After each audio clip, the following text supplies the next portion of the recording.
جس شخص نے ہدایت قبول کی تو اس نے اپنے ہی فائدے کے لیے ہدایت قبول کی، اور جو گمراہ ہوا تو اس کی گمراہی کا نقصان بھی اسی پر ہے، اور کوئی بوجھ اٹھانے والا کسی دوسرے کے گناہوں کا بوجھ نہیں اٹھائے گا، اور ہم عذاب دینے والے نہیں ہیں جب تک کہ ہم رسول نہ بھیج دیں۔ اور جب ہم کسی بستی کو ہلاک کرنے کا ارادہ کرتے ہیں تو اس کے خوشحال لوگوں کو اطاعت کا حکم دیتے ہیں، پھر وہ اس کے بجائے اس بستی میں نافرمانیاں کرنے لگتے ہیں تو ان پر عذاب کی بات ثابت ہو جاتی ہے، پھر ہم اسے تباہ و برباد کر دیتے ہیں۔ اور کتنی ہی قومیں ہیں جنہیں ہم نے ہلاک کر دیا نوح علیہ السلام کے بعد، اور آپ کا رب اپنے بندوں کے گناہوں سے باخبر رہنے والا، دیکھنے والا کافی ہے۔ جو کوئی دنیا میں فوری فائدہ چاہتا ہے ہم اسے اسی دنیا میں جلدی دے دیتے ہیں جتنا ہم جس کے لیے چاہتے ہیں، پھر ہم نے اس کے لیے جہنم بنا دی ہے، وہ اس میں ذلیل و خوار ہو کر جھلسے گا۔ اور جو کوئی آخرت کا فائدہ چاہے اور اس کے لیے اس کے لائق کوشش کرے اور وہ مومن بھی ہو تو ایسے لوگوں کی کوشش کی قدر کی جائے گی۔ ہم ہر ایک کی مدد کرتے ہیں، ان کی بھی جو طالب دنیا ہیں اور ان کی بھی جو طالب آخرت ہیں، آپ کے رب کی بخشش سے، اور آپ کے رب کی بخشش کسی سے رکی ہوئی نہیں ہے۔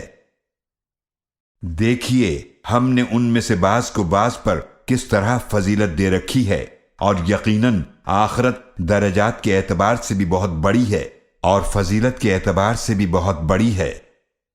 اے مخاطب، اللہ کے ساتھ دوسرا معبود نہ بنا، ورنہ تو ملامت زدہ اور بے سہارا بیٹھا رہ جائے گا۔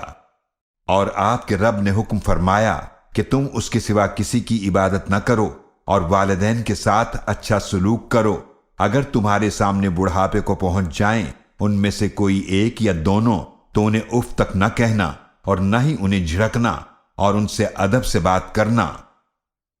اور شفقت کرتے ہوئے ان کے سامنے عاجزی سے جھکے رہو، اور دعا کرتے رہو، اے میرے رب ان دونوں پر رحم فرما جیسا کہ انہوں نے مجھے بچپن میں پالا تھا۔ تمہارا رب خوب جانتا ہے جو کچھ تمہارے دلوں میں ہے، اگر تم نیک ہو جاؤ تو بے شک وہ رجوع کرنے والوں کو بہت بخشنے والا ہے۔ اور رشتہ دار کو اس کا حق ادا کرو، اور مسکین اور مسافر کا حق بھی، اور فضول خرچی نہ کرو۔ بے شک فضول خرچی کرنے والے شیطانوں کے بھائی ہیں، اور شیطان اپنے رب کا بڑا ہی ناشکرا ہے۔ اور اگر تمہیں منہ پھیرنا پڑے ان مستحقین سے اپنے رب کی رحمت خوشحالی کے انتظار میں جس کی تمہیں امید ہے تو ان سے نرمی کی بات کہہ دیا کرو، اور اپنا ہاتھ نہ اپنی گردن سے باندھا ہوا رکھو کہ کنجوس بن جاؤ، اور نہ اسے بالکل ہی کھول دو ورنہ ملامت زدہ تھکے ہارے رہ جاؤ گے۔ بے شک تمہارا رب جس کے لیے چاہتا ہے رزق کشادہ فرماتا ہے، اور جس کے لیے چاہتا ہے نپا تلا کر دیتا ہے۔ بے شک وہ اپنے بندوں سے بہت باخبر، خوب دیکھنے والا ہے۔ اور اپنی اولاد کو تنگ دستی کے خوف سے قتل نہ کرو، ہم انہیں رزق عطا فرماتے ہیں اور تمہیں بھی، بے شک ان کا قتل بہت بڑا گناہ ہے۔ اور زنا کے قریب بھی نہ جاؤ، بے شک وہ ایک کھلی بے حیائی ہے اور بہت برا راستہ ہے۔ اور کسی جان کو ناحق قتل نہ کرو جسے اللہ نے حرام قرار دیا ہے، اور جسے ظلم سے قتل کیا گیا تو ہم نے اس کے وارث کو قصاص کا اختیار دیا ہے، تو چاہیے کہ وہ قتل میں حد سے آگے نہ بڑھے، بے شک اس کی مدد کی گئی ہے۔ اور یتیم کے مال کے قریب نہ جاؤ مگر ایسے طریقے سے جو یتیم کے لیے بہتر ہو، یہاں تک کہ وہ اپنی جوانی کو پہنچ جائے، اور عہد کو پورا کرو، بے شک عہد کے بارے میں پوچھا جائے گا۔ اور ناپ کو پورا کرو جب بھی ناپو، اور سیدھی ترازو کے ساتھ وزن کرو، یہ طریقہ بہتر ہے اور اس کا انجام بھی بہت اچھا ہے۔ اور ایسی چیز کے پیچھے نہ پڑو جس کا تمہیں علم نہ ہو، بے شک کان اور آنکھ اور دل ان سب کے بارے میں پوچھا جائے گا۔ اور زمین میں اکڑ کر مت چلو، بے شک نہ تو تم زمین کو پھاڑ سکتے ہو اور نہ لمبائی میں پہاڑوں کو پہنچ سکتے ہو۔ ان سب باتوں کا برا پہلو تمہارے رب کے نزدیک ناپسندیدہ ہے۔ یہ حکمت کی ان باتوں میں سے ہیں جو آپ کے رب نے آپ پر وحی فرمائی ہیں۔ اور اے مخاطب، اللہ کے ساتھ کوئی دوسرا معبود نہ بنا، ورنہ تو ملامت کیا ہوا، دھتکارا ہوا جہنم میں ڈالا جائے گا۔ کیا تمہارے رب نے تمہیں بیٹوں کے لیے چن لیا ہے اور اپنے لیے اس نے فرشتوں کو بیٹیاں بنا لیا ہے؟ یقیناً تم ضرور بڑی سخت بات کہہ رہے ہو۔ اور یقیناً ہم نے اس قرآن میں مضامین کو طرح طرح سے بیان کیا ہے تاکہ وہ نصیحت حاصل کریں، مگر اس سے ان کی نفرت ہی بڑھتی جاتی ہے۔ آپ صلی اللہ علیہ وآلہ وسلم فرما دیجئے، اگر اللہ کے ساتھ اور معبود بھی ہوتے جیسا کہ یہ لوگ کہتے ہیں، تب تو وہ ضرور عرش والے تک پہنچنے کے لیے کوئی راستہ ڈھونڈ لیتے۔ وہ اللہ پاک ہے اور ان باتوں سے بہت بلند و برتر ہے جو یہ لوگ کہتے ہیں۔ اسی کی پاکی بیان کرتے ہیں ساتوں آسمان اور زمین اور جو کوئی بھی ان میں ہیں، اور کوئی چیز ایسی نہیں ہے جو اس کی حمد کے ساتھ اس کی پاکی بیان نہ کرتی ہو، لیکن تم ان کی تسبیح کو سمجھ نہیں سکتے۔ بے شک وہ بڑا حلم والا، بڑا بخشنے والا ہے۔ اور جب آپ قرآن پڑھتے ہیں تو ہم آپ کے اور ان لوگوں کے درمیان جو آخرت پر ایمان نہیں رکھتے حائل کر دیتے ہیں ایک چھپا ہوا پردہ، اور ہم ان کے دلوں پر پردے ڈال دیتے ہیں تاکہ وہ اسے سمجھ نہ سکیں، اور ان کے کانوں میں بوجھ پیدا کر دیتے ہیں، اور جب آپ قرآن میں تنہا اپنے رب کا ذکر کرتے ہیں تو وہ پیٹھ پھیر کر نفرت کرتے ہوئے بھاگ جاتے ہیں۔ ہم خوب جانتے ہیں جس غرض سے یہ اسے سنتے ہیں، جب یہ آپ کی طرف کان لگاتے ہیں اور جب یہ سرگوشیاں کرتے ہیں، جب ظالم یوں کہتے ہیں تم تو بس پیروی کر رہے ہو ایسے آدمی کی جس پر جادو کیا گیا ہے۔ آپ صلی اللہ علیہ وآلہ وسلم دیکھیے وہ آپ کے لیے کیسی مثالیں بیان کرتے ہیں، تو وہ گمراہ ہو گئے ہیں، لہذا اب وہ کوئی راستہ نہیں پا سکتے۔ اور وہ کہتے ہیں کہ جب ہم مر کر ہڈیاں اور ریزہ ریزہ ہو جائیں گے تو کیا ہم نئے سرے سے پیدا کر کے اٹھائے جائیں گے؟ آپ صلی اللہ علیہ وآلہ وسلم فرما دیجئے، تم پتھر بن جاؤ یا لوہا، یا کوئی ایسی مخلوق جو تمہارے خیال میں ان سے بھی زیادہ سخت ہو، تو عنقریب وہ کہیں گے کہ کون ہمیں دوبارہ زندہ کرے گا؟ آپ فرما دیجئے، وہی ہے جس نے تمہیں پہلی مرتبہ پیدا فرمایا تھا۔ پھر وہ آپ کے سامنے اپنے سر ہلائیں گے اور کہیں گے کہ یہ کب ہوگا؟ آپ فرما دیجئے، امید ہے کہ وہ قریب ہو۔ جس دن وہ تمہیں بلائے گا تو تم اس کی حمد کرتے ہوئے اس کا جواب دو گے، اور تم خیال کرو گے کہ دنیا میں بہت تھوڑا عرصہ ٹھہرے ہو۔ اور اے رسول صلی اللہ علیہ وآلہ وسلم، آپ میرے بندوں سے فرما دیجئے کہ وہ ایسی بات کہیں جو بہتر ہو۔ بے شک شیطان ان کے درمیان فساد ڈالتا ہے، بے شک شیطان انسان کا کھلا دشمن ہے۔ تمہارا رب تمہیں خوب جانتا ہے، اگر وہ چاہے تو تم پر رحم فرمائے، یا اگر چاہے تو تمہیں عذاب دے، اور ہم نے آپ کو ان پر ذمہ دار بنا کر نہیں بھیجا۔ اور آپ کا رب ان کو خوب جانتا ہے جو آسمانوں اور زمینوں میں ہیں، اور یقیناً ہم نے بعض انبیاء علیہ السلام کو بعض پر فضیلت بخشی، اور ہم نے داؤد علیہ السلام کو زبور عطا فرمائی۔ آپ صلی اللہ علیہ وآلہ وسلم فرما دیجئے، ان کو پکارو جن کو تم اس کے سوا معبود سمجھتے ہو، تو وہ نہ تم سے تکلیف دور کرنے کا اختیار رکھتے ہیں اور نہ اسے بدلنے کا۔ جنہیں یہ پوچھتے ہیں وہ خود اپنے رب تک پہنچنے کا وسیلہ تلاش کرتے ہیں کہ ان میں سے کون اللہ کے زیادہ قریب ہے، اور وہ اس کی رحمت کی امید رکھتے ہیں اور اس کے عذاب سے ڈرتے ہیں۔ بے شک آپ کے رب کا عذاب ایسا ہے کہ اس سے ڈرا جائے۔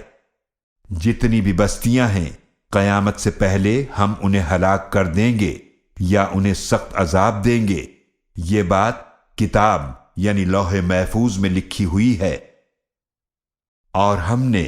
فرمائشی معجزات بھیجنے اس لیے روک دیے کہ پہلے لوگوں نے ان کو جھٹلا دیا تھا، اور ہم نے قوم سمود کو واضح نشانی کے طور پر اونٹنی عطا فرمائی تو انہوں نے اس پر ظلم کیا، اور ہم نشانیاں صرف ڈرانے کے لیے بھیجتے ہیں۔ اور یاد کیجئے جب ہم نے آپ صلی اللہ علیہ وآلہ وسلم سے کہا کہ بے شک آپ کے رب نے اپنے علم سے تمام لوگوں کا احاطہ کیا ہوا ہے، اور ہم نے معراج میں جو منظر آپ کو دکھایا تھا اسے ہم نے لوگوں کے لیے آزمائش کا ذریعہ بنایا ہے، اور اس درخت کو بھی جس پر قرآن میں لعنت کی گئی ہے، اور ہم انہیں ڈراتے ہیں مگر یہ ڈرانا ان کی سرکشی میں اضافہ ہی کرتا ہے۔ اور یاد کیجئے جب ہم نے فرشتوں سے فرمایا کہ آدم علیہ السلام کو سجدہ کرو تو ابلیس کے سوا سب نے سجدہ کیا۔ اس نے کہا کیا میں اسے سجدہ کروں جسے تو نے مٹی سے پیدا کیا ہے؟ ابلیس نے مزید کہا اے اللہ بھلا تو اس کو دیکھ جسے تو نے مجھ پر فضیلت دی ہے، اگر تو مجھے قیامت کے دن تک مہلت دے دے تو میں چند ایک کے سوا اس کی اولاد کو ضرور قابو میں کر کے رہوں گا۔ اللہ نے فرمایا جا تجھے مہلت ہے، تو ان میں سے جو بھی تیری پیروی کرے گا تو بے شک جہنم ہی تم سب کی پوری پوری سزا ہے۔ اور ان میں سے جس پر تیرا بس چلے انہیں اپنی آواز سے بہکا لے اور اپنے سواروں اور پیادوں کو ان پر چڑھا دے اور ان کے مالوں اور اولادوں میں شریک بن جا اور ان سے جھوٹے وعدے کر، اور شیطان جو وعدے ان سے کرتا ہے سب دھوکہ ہے۔ بے شک میرے بندوں پر تیرا کوئی زور نہیں چلے گا اور تیرا رب نگہبانی کے لیے کافی ہے۔ تمہارا رب وہ ہے جو سمندر میں تمہارے لیے کشتیاں چلاتا ہے تاکہ تم اپنے رب کا فضل رزق تلاش کرو، بے شک وہ تم پر نہایت رحم فرمانے والا ہے۔ اور جب تمہیں سمندر میں کوئی تکلیف پہنچتی ہے تو جن کی تم اللہ کے سوا پوجا کرتے ہو سب تمہارے ذہنوں سے گم ہو جاتے ہیں، پھر جب اللہ تمہیں نجات دے کر خشکی کی طرف پہنچاتا ہے تو تم منہ موڑ لیتے ہو، اور انسان بڑا ہی ناشکرا ہے۔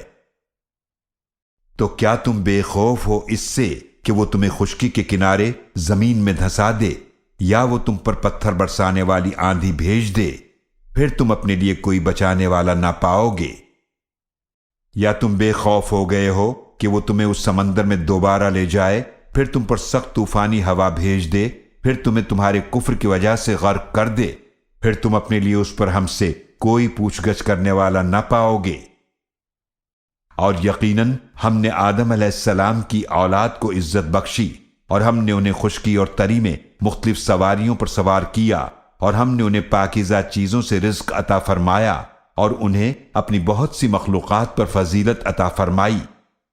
یاد رکھو اس دن جب ہم تمام انسانوں کو ان کے پیشواؤں کے ساتھ بلائیں گے تو جس کا اعمال نامہ اس کے داہنے ہاتھ میں دیا جائے گا تو یہ لوگ اپنا اعمال نامہ پڑھیں گے، اور ان پر دھاگے برابر بھی ظلم نہیں کیا جائے گا۔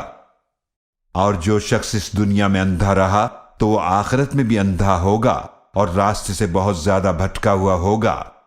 اور قریب تھا کہ وہ آپ کو حق سے ہٹا دیں اس سے جو ہم نے آپ کی طرف وحی فرمائی ہے، تاکہ آپ اس کے علاوہ کوئی اور بات ہم سے منسوب کر دیں، اور اس صورت میں وہ آپ کو اپنا دوست بنا لیتے۔ اور اگر ہم آپ کو ثابت قدم نہ رکھتے تو قریب تھا کہ آپ ان کی طرف کچھ نہ کچھ جھک جاتے۔ بالفرض ایسا ہو جاتا تو اس وقت ہم آپ کو دگنا عذاب زندگی میں اور دگنا موت میں چکھاتے، پھر آپ اپنے لیے ہمارے مقابلے میں کوئی مددگار نہ پاتے۔ اور قریب تھا کہ وہ اس سرزمین مکہ سے آپ کے قدم اکھاڑ دیں تاکہ آپ کو اس سے نکال دیں، اور بالفرض ایسا ہو جاتا تو یہ بھی آپ کے بعد زیادہ دیر یہاں ٹھہر نہ سکتے۔ یہی ہمارا طریقہ رہا ہے ان رسولوں کے بارے میں جنہیں ہم نے آپ سے پہلے بھیجا ہے، اور آپ ہمارے طریقے میں کوئی تبدیلی نہیں پائیں گے۔ سورج ڈھلنے سے رات کے اندھیرے تک ظہر، عصر، مغرب و عشاء کی نماز قائم کیجیے، اور فجر کے وقت قرآن پڑھا کیجیے، بے شک فجر کے قرآن نماز پڑھنے میں فرشتوں کی حاضری ہوتی ہے۔ اور رات کے کچھ حصے میں تہجد پڑھا کیجیے جو آپ کے لیے زائد عبادت ہے۔ امید ہے کہ آپ کا رب آپ کو مقام محمود پر فائز فرمائے گا۔ اور دعا کیجیے اے میرے رب مجھے ہر جگہ سچائی کے ساتھ داخل فرما، اور سچائی کے ساتھ ہی مجھے نکال، اور مجھے اپنے پاس سے غلبہ اور مدد عطا فرما۔ اور آپ صلی اللہ علیہ وآلہ وسلم فرما دیجئے حق آ گیا اور باطل مٹ گیا، بے شک باطل مٹنے ہی والا ہے۔ اور ہم قرآن میں وہ چیز نازل فرماتے ہیں جو ایمان والوں کے لیے شفا اور رحمت ہے، اور وہ ظالموں کے نقصان ہی میں اضافہ کرتا ہے۔ اور جب ہم انسان پر انعام فرماتے ہیں وہ منہ موڑ لیتا ہے اور پہلو پھیر لیتا ہے، اور جب اسے کوئی تکلیف پہنچتی ہے تو وہ مایوس ہو جاتا ہے۔ آپ صلی اللہ علیہ وآلہ وسلم فرما دیجئے، ہر ایک اپنے طریقے پر عمل کرتا ہے تو آپ کا رب خوب جانتا ہے کہ کون زیادہ صحیح راستے پر ہے، اور وہ آپ سے روح کے بارے میں سوال کرتے ہیں۔ آپ صلی اللہ علیہ وآلہ وسلم فرما دیجئے کہ روح میرے رب کے حکم سے ہے، اور تمہیں بہت تھوڑا علم دیا گیا ہے، اور اگر ہم چاہیں تو ضرور واپس لے جائیں جو وہی ہم نے آپ کی طرف فرمائی ہے، پھر آپ اس بارے میں ہمارے مقابلے میں اپنے لیے کوئی حمایتی نہ پائیں گے، مگر آپ کے رب کی رحمت ہے کہ وہ ایسا نہیں کرتا، بے شک آپ پر اس کا بہت بڑا فضل ہے۔ آپ صلی اللہ علیہ وآلہ وسلم فرما دیجئے، اگر تمام انسان اور جنات جمع ہو جائیں اس بات پر کہ وہ اس قرآن جیسا بنا لائیں، تب بھی وہ اس جیسا نہیں لا سکیں گے، اگرچہ وہ ایک دوسرے کے مددگار بھی بن جائیں۔ اور یقیناً ہم نے اس قرآن میں لوگوں کے سمجھانے کے لیے ہر قسم کی مثالیں طرح طرح سے بیان فرمائی ہیں، لیکن اکثر لوگ انکار ہی کرتے رہے۔ اور انہوں نے کہا، ہم ہرگز آپ کی بات نہ مانیں گے یہاں تک کہ آپ ہمارے لیے زمین سے کوئی چشمہ جاری کر دیں، یا آپ کے لیے کھجوروں اور انگوروں کا ایک باغ ہو، پھر آپ اس کے درمیان بہت سی نہریں جاری کر دیں، یا آپ آسمان کو ہم پر ٹکڑے ٹکڑے کر کے گرا دیں جیسا کہ آپ کا خیال ہے، یا آپ اللہ کو اور فرشتوں کو ہمارے سامنے لے آئیں، یا آپ کے لیے سونے کا ایک گھر ہو، یا آپ آسمان پر چڑھ جائیں اور ہم آپ کے چڑھنے کو بھی نہ مانیں گے یہاں تک کہ آپ ایک کتاب اتار لائیں جسے ہم خود پڑھیں۔ آپ صلی اللہ علیہ وآلہ وسلم فرما دیجئے، میرا رب پاک ہے، میں تو ایک بشر اور اللہ کا رسول ہوں۔ اور لوگوں کو ایمان لانے سے نہیں روکا جب ان کے پاس ہدایت آ گئی، مگر اسی بات نے کہ انہوں نے کہا، کیا اللہ نے بشر کو رسول بنا کر بھیجا ہے؟ آپ صلی اللہ علیہ وآلہ وسلم فرما دیجئے کہ اگر زمین میں انسانوں کے بجائے فرشتے ہوتے جو اطمینان سے چلتے پھرتے تو ضرور ہم ان پر آسمانوں سے فرشتہ رسول بنا کر بھیجتے۔ آپ صلی اللہ علیہ وآلہ وسلم فرما دیجئے، میرے اور تمہارے درمیان اللہ ہی گواہ کافی ہے، بے شک وہ اپنے بندوں سے بڑا باخبر خوب دیکھنے والا ہے۔ اور جسے اللہ ہدایت عطا فرمائے وہی ہدایت یافتہ ہے، اور جسے وہ گمراہ کر دے تو آپ اس کے لیے اللہ کے سوا کوئی مددگار نہ پائیں گے، اور ہم قیامت کے دن انہیں منہ کے بل اندھے، گونگے اور بہرے اٹھائیں گے، ان کا ٹھکانہ جہنم ہے، جب کبھی جہنم کی آگ بجھنے لگے گی ہم ان کے لیے اور بھڑکا دیں گے۔ یہ ان کی سزا ہے کیونکہ انہوں نے ہماری آیتوں کا انکار کیا، اور وہ کہتے ہیں، کیا جب ہم مر کر ہڈیاں اور ریزہ ریزہ ہو جائیں گے تو کیا ہم نئے سرے سے پیدا کر کے اٹھائے جائیں گے؟ کیا انہوں نے نہیں دیکھا کہ بے شک وہ اللہ جس نے آسمانوں اور زمینوں کو پیدا فرمایا ہے، وہ اس بات پر قادر ہے کہ ان جیسے دوبارہ پیدا فرما دے، اور اس نے ان کے لیے ایک وقت مقرر فرما دیا ہے جس میں کوئی شک نہیں، پھر بھی ظالم لوگ انکار ہی کرتے رہے۔ آپ صلی اللہ علیہ وآلہ وسلم فرما دیجئے، اگر تم میرے رب کی رحمت کے خزانوں کے مالک ہوتے تو تم سب خرچ ہو جانے کے ڈر سے ضرور ہاتھ روک لیتے، اور انسان بہت ہی تنگ دل ہے۔